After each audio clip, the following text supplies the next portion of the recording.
Hello, this is Cynthia with Polonia Designs, and today I'm going to show you how to sew the Gather with a Grateful Heart table runner that I have designed for this pattern.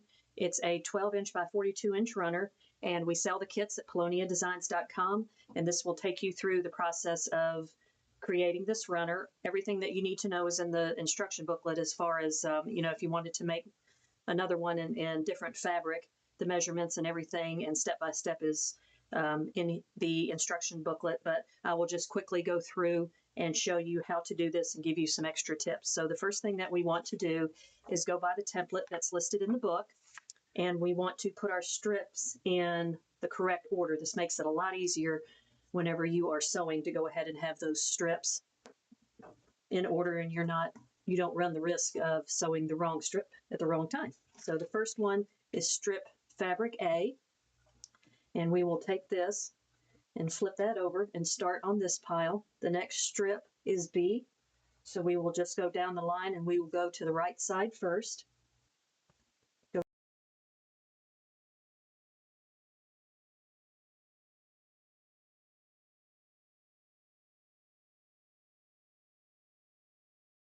Those are all in order. The next step is to find the center point on our batting. So what we would need to do is go ahead and fold your batting, and it is cut about a couple inches larger than it really needs to be. That way when you're done sewing and quilting, that you can go ahead and cut it to the correct dimensions. So fold that in half, take it to your iron, and you can either mark it with a fabric pen, the center line if you prefer, or you can make your creases with an iron. I like to do mine with an iron, so but whatever is your preference. And then we will come back and lay our strip. So you want to fold it in half, iron it, and then fold it in half lengthwise and press it as well, so you have a nice cross in the middle showing your middle point.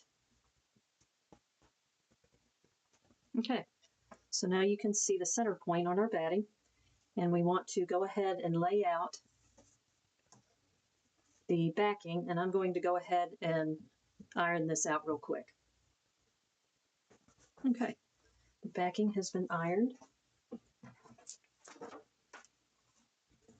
You're going to go ahead and lay the batting on top. So we're going to go ahead and create our layer here and get ready to put our first piece on.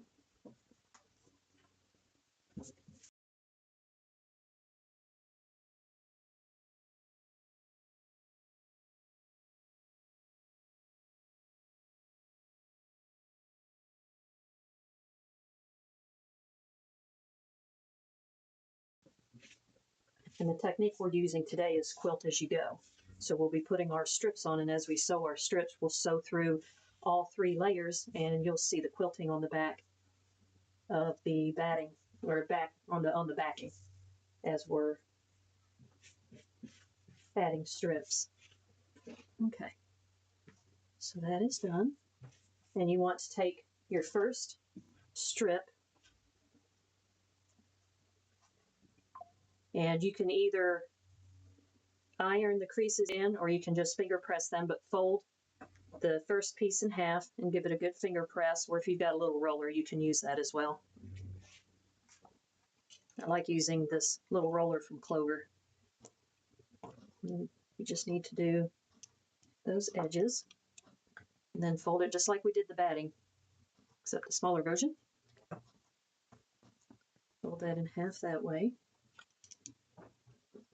Press the ends so we can see where the halfway marks are. And then we want to lay this and line it up with the lines on your batting, with the lines that you've creased on your fabric. So it's essential that we get this first piece straight, because each piece will be added to the right and to the left. So, if you get the first piece straight, then you know that each piece after that, when sewn on, will be straight.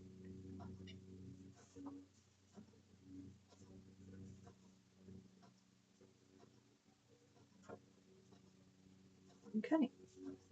And once that's on, we're going to go ahead and put some pins in here. Keep that piece from shifting.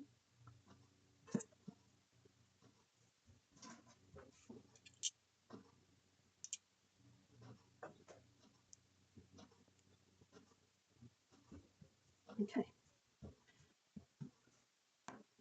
Now, what we're going to do is take our second piece of fabric and lay it on the right-hand side, right sides together.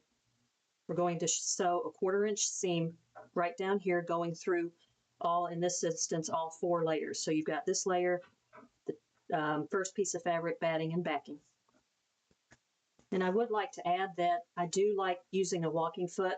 With us going through so many layers of fabric, a walking foot will really help to keep all the pieces from shifting, and in the end we'll have a very nice clean look. So if you've got a walking foot, I would highly suggest using it in this instance. If you want to pin this strip in, feel free. I usually don't, but because this strip is pinned in, but you know, whatever your preference is, if you'd rather pin that first strip, that's perfectly fine.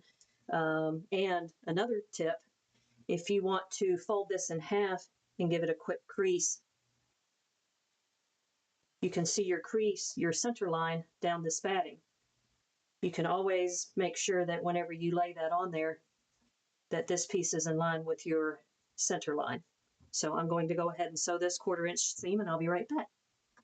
Okay, we have our first strip on, and what you want to do is go ahead and heat press, heat set this seam, and then turn it out and give it a very, very good iron out. Make sure everything is nice and flat. This is 100% cotton batting, so you don't have to worry about anything melting in the batting. So be sure to iron that out really well, and I'm going to go ahead and do that and be right back.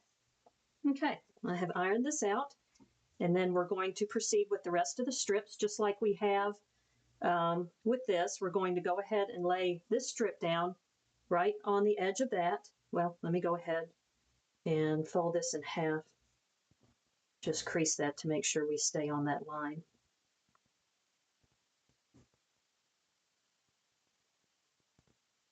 Line that up just like that. Go ahead and do your 1/4 inch seam, and I'm going to do that all the way down.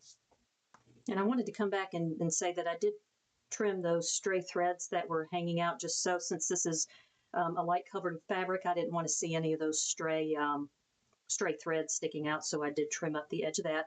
And whenever you place this on there, so you don't get this dark shadow underneath, lay this just over the edge of the dark fabric. That way when you fold it over, you don't see any of that edge under this light fabric. So whenever you sew, just move it just over the edge and then sew your 1/4 inch seam. Okay, so the third piece has been sewn on, and you can see when you fold over, you're not going to get that dark line from the dark fabric to show in there. So I will go ahead, press this out really well, and continue on with my strips to the right side.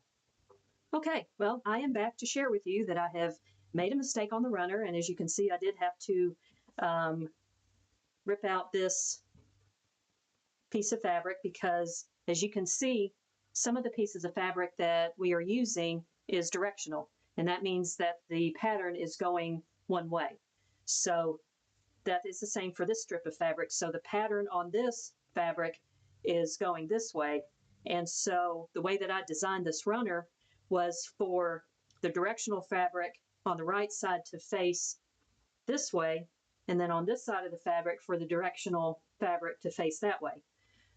So I noticed that when I sewed this piece on, that I've sewed it with the fabric going that way instead of facing that way. So I need to put that back on and re-sew that, but I just wanted to let you know how to put that on. So since this piece of fabric needs to lay that way, go ahead and lay that fabric the way that it needs to go, and then flip it over, and then sew your 1/4 inch seam. So, and you will also see in the instruction booklet that I do have arrows pointing in the direction that the fabric needs to go. So anyway, I will go sew these on, finish this right side, and I will be back when that's done.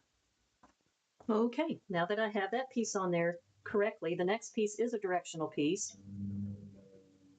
after this plaid piece. So what I'm going to do is I want it to face that way.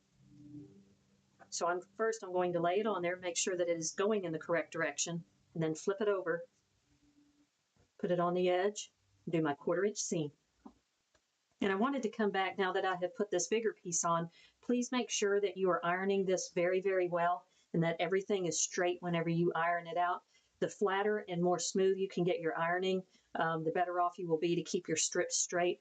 But you can see that this is lined up well with the edges. So I just wanted to come back and reiterate that. What I think I'm going to do with this piece is maybe come back and do, of course, since it's a bigger piece, do some more quilting on top.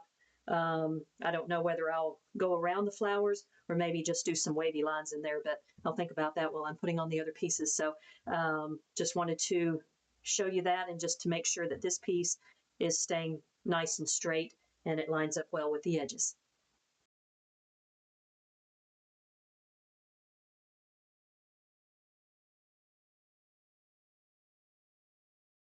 All right, now that I have all the pieces on the right side done and have gone ahead and pressed that out, I'm going to come back and do about 1/8 of an inch seam right there along that edge, just to keep this piece in place so that when we bind it, it doesn't shift. Okay, so we have the last piece on the right side. I think that looks really nice. I love this pattern for fall, and with the pumpkins and the leaves and the birds, just so pretty. So now we need to flip it over and continue with the other side.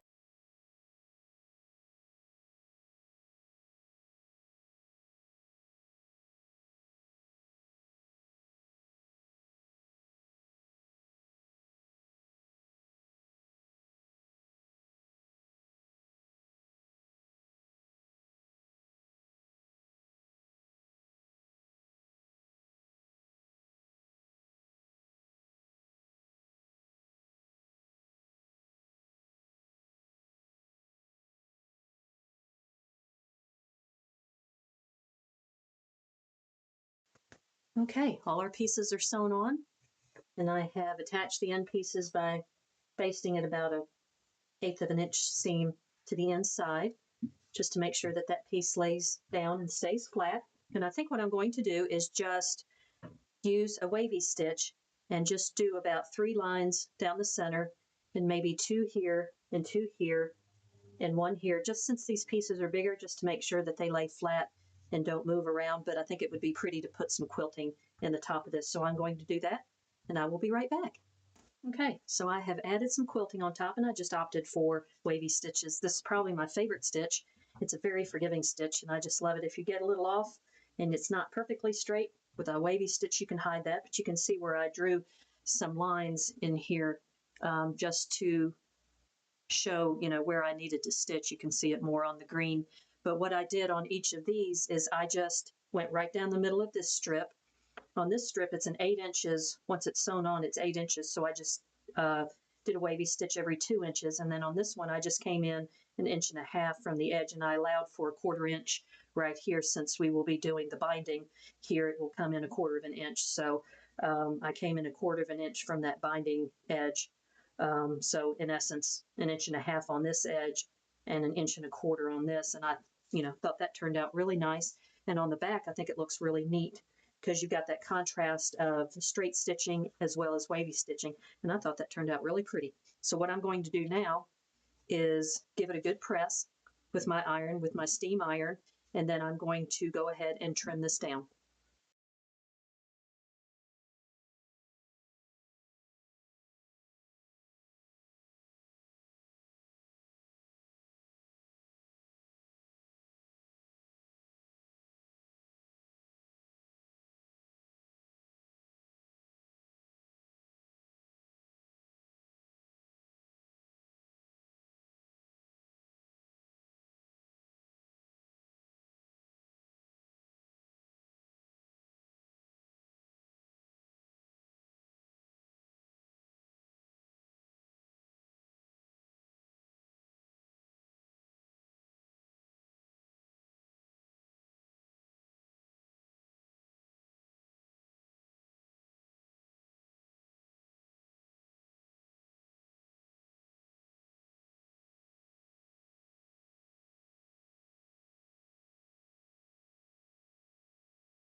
Okay, now that we have everything cut out and ready,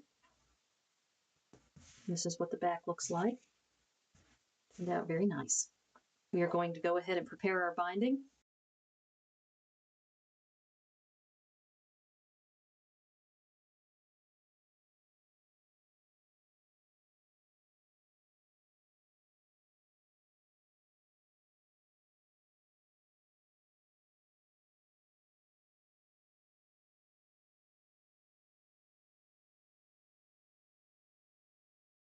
Fold the strip in half. This is a 2.5 inch strip. Fold it in half and take your iron and iron this entire strip all the way down. Okay, now that we have our binding prepared, we need to attach it to our runner. And the way that I'm going to do it is I'm going to attach it to the back of the runner first and then flip it around to the front.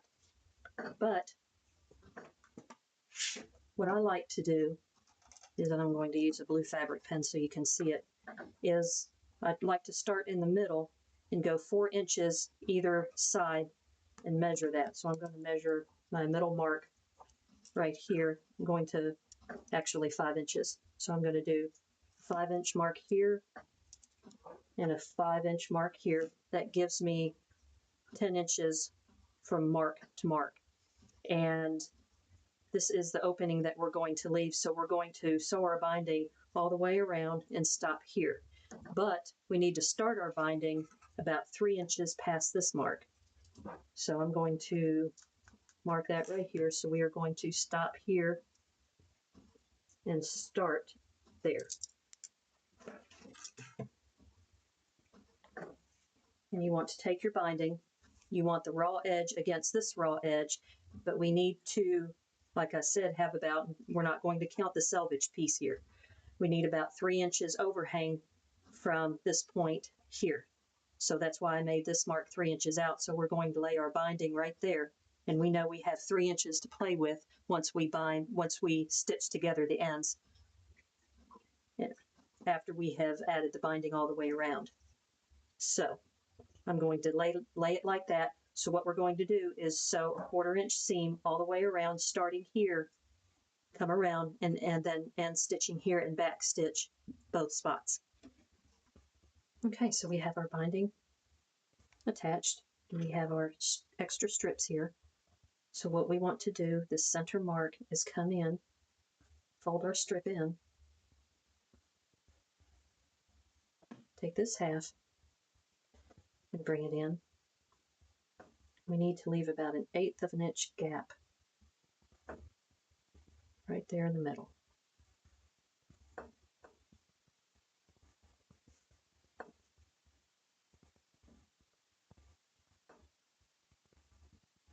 Just like that, and I'm going to take my iron and press this so we keep those creases in there. Okay, now that we have that pressed, when we open this up, you can see we have creases in a cross shape.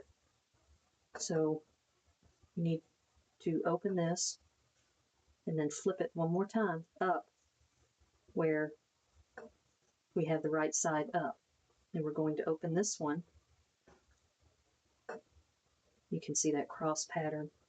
We're going to open this one and lay this right on top of this cross area. And sometimes it's easier if you keep this folded. And then just lay that right there along that line and match up those creases. And then open it and line up these cross lines. And go ahead and pin that. And the reason I like to leave such a large opening, I know 10 inches seems like a lot, but keeps me from having to fight so much with this fabric to get these lines and everything to match. And then it makes it easier when you put it in the machine to sew your line to join these pieces together.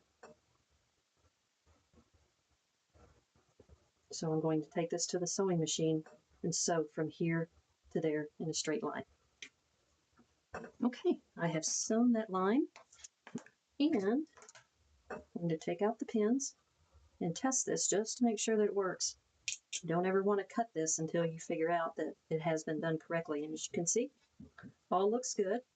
So now what we need to do is trim off these tails. And just like we did when we were putting the binding strips together, you just trim off a 1/4 inch.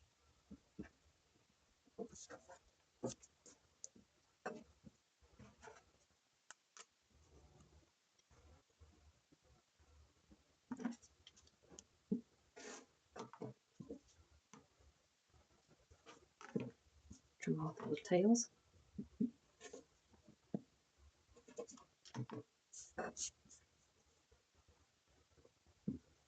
And then press open the seam.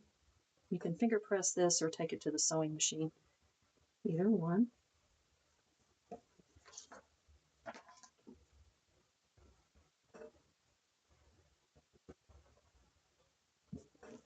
Then we're going to stitch this on from where we started here, and we're going to stitch this down from there to there. Okay, we have the binding on, and now what we need to do is go ahead and press this out to make it flat, get our corners out, and then I will take it to the sewing machine, wrap this around, and stitch as close to the edge as that I can get to attach that binding. And once this is done, I'll come back and show you the finished project. Okay, here is our Gather with a Grateful Heart Quilt As You Go runner, all finished. And I really like bringing that binding towards the front. It makes the binding a little bit wider. And then this is the back. You can see bringing it to the front, you know, that binding is a little bit thinner on the back. And then you can see the stitching that we did around the edge to attach the binding on the front. I think that looks really nice. And then you can see the wavy lines in contrast with the Quilt As You Go lines. I think that gives it a wonderful look. So if you liked our video, please give us a thumbs up and be sure to follow our YouTube channel. We have lots more coming. We'll have more Thanksgiving items to see, as well as some things for the Christmas season. So thank you again for watching, and happy crafting.